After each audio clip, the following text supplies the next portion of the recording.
आज हम लोग पढ़ेंगे चैप्टर 4 कविता अट नहीं रही है, जिसके कवि हैं सूर्यकांत त्रिपाठी निराला। इस कविता में कवि ने फागुन के महीने की सुंदरता को दिखाया है। सूर्यकांत त्रिपाठी निराला की ही एक और सुंदर कविता अट नहीं रही है। यह कविता उत्साह से बिल्कुल अलग है, जहां उत्साह में क्रांति और बादलों का चित्रण है, जो लोगों में कविता के माध्यम से क्रांति और परिवर्तन के लिए जोश और उत्साह भरता है। वहीं अट नहीं रही है कविता में कवि निराला ने फागुन के महीने, बसंत ऋतु, स्प्रिंग सीजन की सुंदरता का वर्णन कर रहे हैं। कवि निराला उत्साह कविता में बादलों के माध्यम से क्रांति और परिवर्तन के लिए लोगों में जोश और उत्साह भरते हुए कवि निराला ने कविता अट नहीं रही है में फागुन के महीने की सुंदरता का वर्णन किया है। कविता अट नहीं रही है। अट नहीं रही है आभा फागुन की तन, सट नहीं रही है। कहीं सांस लेते हो, घर घर भर देते हो, उड़ने को नभ में तुम पर पर कर देते हो। आंख हटाता हूँ तो हट नहीं रही है। पत्तों से लदी डाल, कहीं हरी कहीं लाल, कहीं परी है उड़ में मंद गंध पुष्पमाल। पाट पाट शोभाश्री पट नहीं रही है। अट नहीं रही है। अट नहीं रही है मतलब समा नहीं पा रही है, बहुत ज्यादा है। आभा फागुन की तन, आभा का मतलब चमक, सुंदरता, तेज। फागुन का मतलब हिंदू कैलेंडर के अनुसार साल का अंतिम महीना, फरवरी मार्च। यह बसंत ऋतु का समय होता है। तन अर्थात शरीर, यहाँ पर प्रकृति के शरीर यानी पूरी प्रकृति से मतलब है। सट नहीं रही है। सट नहीं रही है मतलब चिपक नहीं रही है, समा नहीं पा रही है। तो पूरे लाइन का मतलब क्या हुआ? अट नहीं रही है आभा फागुन की तन, सट नहीं रही है। भावार्थ, कवि निराला कहते हैं कि फागुन महीने की सुंदरता इतनी ज्यादा है कि वह प्रकृति के शरीर में समा नहीं पा रही है। फागुन की यह चमक और सुंदरता इतनी ज्यादा है कि यह हर तरफ फैल गई है और कहीं भी छिप नहीं रही है। फागुन की सुंदरता इतनी ज्यादा है कि यह चारों तरफ फैल गई है। फागुन का अर्थ, फागुन हिंदू कैलेंडर के अनुसार साल का अंतिम महीना फरवरी मार्च होता है। यह साल का वह समय होता है जब सर्दियां खत्म होती है और चारों तरफ नई शुरुआत और हरियाली दिखाई देती है। यह बसंत ऋतु, स्प्रिंग सीजन, वैलेंटाइन डे का समय होता है, जब मौसम सुहावना हो जाता है और प्रकृति में नई जान आ जाती है। इस समय तरह तरह के सुंदर फूल खिलते हैं, जिनकी खुशबू वातावरण को और भी मनमोहक बना देती है। रंगों का सबसे बड़ा त्योहार होली भी इसी महीने में मनाया जाता है, जो इस महीने के उल्लास और रंगीन मिजाज को और बढ़ा देता है। गाँव में जो फगुआ गीत होरी और फाग होली के समय फागुन के महीने में गाया जाता है, यह फागुन शब्द से आया है। इन गीतों की धुन बहुत ही मधुर और उत्साह से भरी होती है और ये ढोलक, मंजीरा जैसे लोक वाद्य यंत्रों के साथ गाए जाते हैं। फागुन के महीने और बसंत ऋतु को अक्सर प्यार, संगीत, खुशी और उल्लास से भी जोड़ा जाता है। फागुन के महीने में ही सरस्वती पूजा की जाती है। फागुन के महीने में बसंत पंचमी का त्यौहार मनाया जाता है और इसी दिन मां सरस्वती की पूजा की जाती है। यह त्यौहार बसंत ऋतु के आगमन का प्रतीक है। फागुन साल का वह समय होता है जब सर्दियां खत्म होती है और चारों तरफ नई शुरुआत और हरियाली दिखाई देती है। फागुन के समय में तरह तरह के सुंदर फूल खिलते हैं। रंगों का सबसे बड़ा त्यौहार होली भी फागुन महीने में मनाया जाता है। फागुन के महीने में बसंत पंचमी का त्यौहार मनाया जाता है और इसी दिन माँ सरस्वती की पूजा की जाती है। फागुन फलों के राजा आम का भी मौसम है। इस मौसम में आम के बौर, कलियां और फूल खिलते हैं जो पूरे वातावरण को सुंदर और सुगंधित कर देते हैं। कहीं सांस लेते हो, कहीं मतलब किसी जगह पर किसी और। सांस लेते हो मतलब यहाँ सांस लेना फागुन के महीने में बहने वाली हवा के लिए प्रयोग किया गया है जो अपने साथ फूलों की खुशबू लाती है। घर घर भर देते हो, घर घर मतलब हर घर, प्रत्येक घर। भर देते हो मतलब भर देते हो, भर देना। उड़ने को नभ में तुम, उड़ने को उड़ने के लिए। नभ मतलब आकाश, आसमान। तुम, यहाँ तुम शब्द फागुन के लिए प्रयोग हुआ है। पर कर देते हो, पर का अर्थ होता है चिड़िया के पंख और पर का अर्थ हुआ पंख, यानी पर पंख लगा देना। यह उड़ने की इच्छा को दर्शाता है। आंख हटाता हूं तो हट नहीं रही है। आंख का मतलब आंख, हटाता हूं हटाना, हटाना चाहता हूं।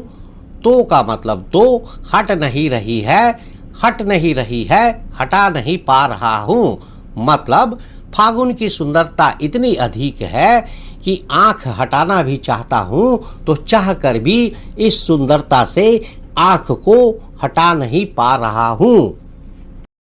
पूरे लाइन का मतलब कहीं सांस लेते हो, घर घर भर देते हो, उड़ने को नभ में तुम पर कर देते हो, आंख हटाता हूं तो हट नहीं रही है।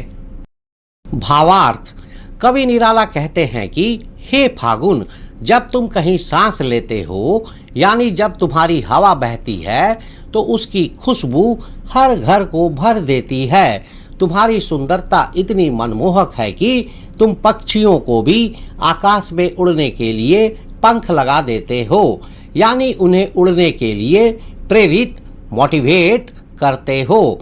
फागुन का यह रूप इतना सुंदर है कि कवि कहते हैं कि मैं अपनी आंखें हटाना चाहता हूं पर हटा नहीं पा रहा हूं। फागुन के महीने में पक्षी भी आकाश में इधर से उधर, इस पेड़ से उस पेड़ पर उड़ते रहते हैं। फागुन का रूप इतना सुंदर है कि कवि भी इनसे नजरें नहीं हटा पा रहे हैं। पत्तों से लदी डाल, पत्तों से लदी मतलब पत्तों से पूरी तरह भरी हुई पेड़। डाल मतलब पेड़ की टहनी। कहीं हरी कहीं लाल, कहीं हरी मतलब किसी जगह पर हरे रंग की है, कहीं लाल तो किसी और जगह पर लाल रंग की है। लाल रंग यहाँ मतलब नए पत्तों या कलियों के लिए। कहीं पड़ी है उर में, कहीं पड़ी है का मतलब किसी और जगह पर। उर में मतलब हृदय में, यहाँ पर पेड़ के सीने में। मंद गंध पुष्प माल, मंद मतलब धीमी धीमी, गंध मतलब खुशबू वाली, पुष्प मतलब फूल, माल मतलब माला। तो मंद गंध पुष्प माल का मतलब हुआ धीमी धीमी खुशबू वाली फूलों की माला। पाट पाट शोभाश्री, पाट पाट का मतलब जगह जगह पर, हर जगह। शोभाश्री मतलब सुंदरता। पट नहीं रही है, पट नहीं रही है का मतलब समा नहीं रही है, हट नहीं रही है। तो इन पूरी पंक्तियों का मतलब पत्तों से लदी डाल, कहीं हरी कहीं लाल, कहीं पड़ी है उर में, मंद गंध पुष्पमाल, पाट पाट शोभाश्री, पट नहीं रही है। भावार्थ, कवि निराला कहते हैं कि फागुन, बसंत, स्प्रिंग सीजन, फूलों के मौसम में पेड़ों की डालियां पत्तों से भर गई है। कहीं पर कुछ डालियां हरे पत्तों से भरी है तो कहीं पर कुछ डालियां लाल रंग के नए पत्तों और कलियों से भरी है। कवि को ऐसा लगता है जैसे प्रकृति के सीने पर धीमी खुशबू वाले फूलों की माला पड़ी हो। फागुन की सुंदरता इतनी ज्यादा है कि वह हर जगह पाट पाट बिखरी हुई है और कहीं भी समा नहीं पा रही है। फागुन के मौसम में पेड़ों की डालियां हरे पत्तों से भर जाती है तो कुछ लाल रंग के नए पत्ते और कलियां भी आ जाती है। फागुन की सुंदरता इतनी ज्यादा है कि वह हर जगह फैल गई है। ऐसा लगता है जैसे प्रकृति के सीने पर धीमी खुशबू वाले फूलों की माला पड़ी हो। कविता का सार समरी। इस कविता में कवि निराला कहते हैं कि फागुन का महीना इतना मनमोहक और मदहोश कर देने वाला होता है कि उसकी सुंदरता कहीं समा नहीं पा रही है। कवि कहते हैं कि फागुन की सुंदरता हर जगह फैल गई है। कवि को फागुन की सुंदरता हर जगह दिखाई देती है, पेड़ों पर, हवा में और हर एक चीज में। पेड़ों पर नए पत्ते आ गए हैं और वे फूलों से भर गए हैं। जब हवा चलती है तो ऐसा लगता है जैसे घर घर में सुगंध भर गई हो। कवि की आंखें फागुन की सुंदरता से हट ही नहीं पा रही है। यह कविता बताती है कि जब हमारा मन बहुत खुश होता है तो हमें प्रकृति की हर चीजों में सुंदरता और आनंद दिखाई देती है। कवि ने इतने सुंदर शब्दों का इस्तेमाल किया है कि कविता भी फागुन के महीने की तरह ही सुंदर और कोमल बन गई है। मल्टीपल चॉइस क्वेश्चंस, MCQ, बहुविकल्पीय प्रश्न। प्रश्न संख्या 1, अट नहीं रही है कविता में किस महीने की सुंदरता का वर्णन किया गया है? चैत्र, आषाढ़, फागुन, कार्तिक। सही उत्तर फागुन। प्रश्न संख्या 2, पाट पाट शोभाश्री पट नहीं रही है पंक्ति का क्या अर्थ है? फागुन की सुंदरता हर जगह नहीं दिख रही है, फूलों की खुशबू हर जगह नहीं फैल रही है, जगह जगह फैली हुई फागुन की सुंदरता समा नहीं रही है, पेड़ पौधे हरे भरे नहीं हो रहे हैं। सही उत्तर जगह जगह फैली हुई फागुन की सुंदरता समा नहीं रही है। प्रश्न संख्या 3, कविता में तन शब्द का क्या अर्थ है? पेड़ का तना, कवि का मन, फागुन का शरीर, प्रकृति का शरीर। सही उत्तर प्रकृति का शरीर। प्रश्न संख्या 4, अट नहीं रही है कविता उत्साह कविता से किस तरह अलग है? उत्साह में फागुन का वर्णन है जबकि अट नहीं रही है में क्रांति का। उत्साह में क्रांति और बादलों का चित्रण है जबकि अट नहीं रही है में प्रकृति की सुंदरता का। दोनों में कोई अंतर नहीं है। उत्साह एक लंबी कविता है जबकि यह एक छोटी। सही उत्तर उत्साह में क्रांति और बादलों का चित्रण है जबकि अट नहीं रही है में प्रकृति की सुंदरता का। प्रश्न संख्या 5, कवि की आंख फागुन की सुंदरता से क्यों नहीं हट रही है? क्योंकि वहां बहुत भीड़ है, क्योंकि फागुन का रूप बहुत ही मनमोहक है, क्योंकि कवि उदास है, क्योंकि हवा बहुत तेज चल रही है। सही उत्तर क्योंकि फागुन का रूप बहुत ही मनमोहक है। प्रश्न संख्या 6, उड़ने को नभ में तुम पर पर कर देते हो पंक्ति का भाव क्या है? फागुन पक्षियों को खाना देता है। फागुन पक्षियों को उड़ने के लिए प्रेरित करता है।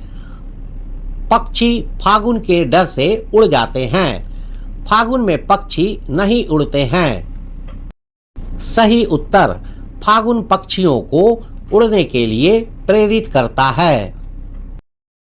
Short questions and answers. प्रश्न संख्या 1, छायावाद की एक खास विशेषता है अंतर्मन के भावों का बाहर की दुनिया से सामंजस्य बिठाना। कविता की किन पंक्तियों को पढ़कर यह धारणा पुष्ट होती है? लिखिए। अंतर्मन के भावों, इसका मतलब है हमारी मन के अंदर की बातें, भावनाएं। बाहर की दुनिया से सामंजस्य बिठाना, यानी कि बाहर की दुनिया के साथ आपस में तालमेल बिठाना। आंसर, कविता में कवि निराला के मन की खुशी और बाहर की प्रकृति की सुंदरता एक जैसी हो गई है। कवि को हर जगह अपनी खुशी ही दिखाई देती है।